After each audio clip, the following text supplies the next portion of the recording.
গেলে যে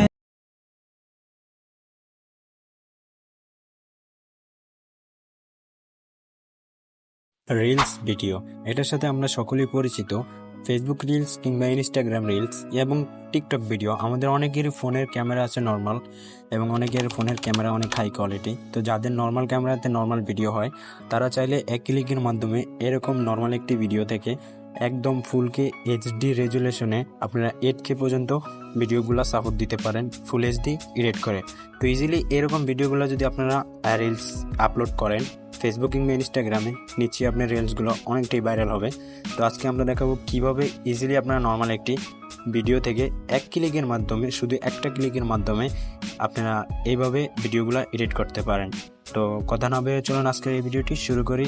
আর আপনাদের কাছে ছোট্ট একটা রিকোয়েস্ট থাকবে, চ্যানেলে নতুন দর্শক হয়ে থাকলে অবশ্যই চ্যানেলটি সাবস্ক্রাইব করে দিবেন। আর যদি সাবস্ক্রাইব করে থাকেন তাহলে অসংখ্য অসংখ্য ধন্যবাদ। তাহলে চলেন গাইস ভিডিওটি শুরু করি।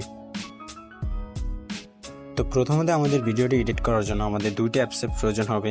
একটা অ্যাপস হচ্ছে পার্সোনা আর একটা হচ্ছে উইনকে। আপনারা এই পার্সোনা অ্যাপসটি প্লে স্টোর থেকে, উইনকে প্লে স্টোর থেকে ডাউনলোড করে নেবেন দুটোটা অ্যাপসে। তো আমরা ফার্স্ট অফ অল পার্সোনা অ্যাপসে ওপেন করব।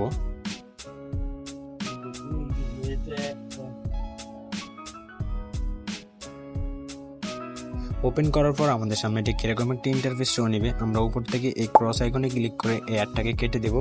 কেটে দেওয়ার পরে আমাদের সামনে ঠিক এরকম একটি ইন্টারফেস শো নেবে। আমরা নিচ থেকে গ্যালারি অপশনে ক্লিক করব। দ্যাটস এই গ্যালারি থেকে আমাদের সেই কাঙ্ক্ষিত ভিডিওটি আমরা এখানে সিলেক্ট করব। ভিডিওটি সিলেক্ট করার পর আমাদের সামনে ঠিক আবারও এরকম একটি অ্যাড শো নেবে। আমরা এখান থেকে ক্রস আইকনে ক্লিক করব। দ্যাটস এটা আমাদের এখানে এনহ্যান্স হচ্ছে, আপলোড হচ্ছে। তো আমরা কিছুক্ষণ সময় অপেক্ষা করব। আমাদের নেট কালেকশন যত ভালো থাকবে তত দ্রুত হয়ে যাবে। That's it. এরকম একটি অপশন চলে আসার পরে আমরা যে কাজটি করব, নিচের দিকে আমরা দেখতে পারবো অনেকগুলো টুল আছে। তো আমরা এখান থেকে এই আরটি একটা টুল পাবো। এই যে এখানে একটা ক্লিক করব, আবারও অ্যাড আসলে এটাকে আমরা ক্লোজ করে দেব। যেহেতু আমরা এটা ফ্রিতে ইউজ করতেছি, অবশ্যই অ্যাড আসবে। তো এখানে অনেক ধরনের ফিল্টার আছে, আপনারা চাইলে সবগুলো ফিল্টার এখানে চেক করে নিতে পারেন। আমি সাজেস্ট করবো আপনাদেরকে এই যে 4 নম্বর ফিল্টারটা এখানে অ্যাপ্লাই করার জন্য। তো 4 নম্বর ফিল্টারটার উপরে অ্যাপ্লাই করার পর আপনারা বিফোর অ্যান্ড আফটার দেখতে পারতেছেন, অবশ্যই এই বিফোর এবং এই আফটার। তো এখান থেকে আমরা সিম্পলি অ্যাপসের কাজ শেষ, আমরা এখান থেকে টিকমার্কে ক্লিক করব।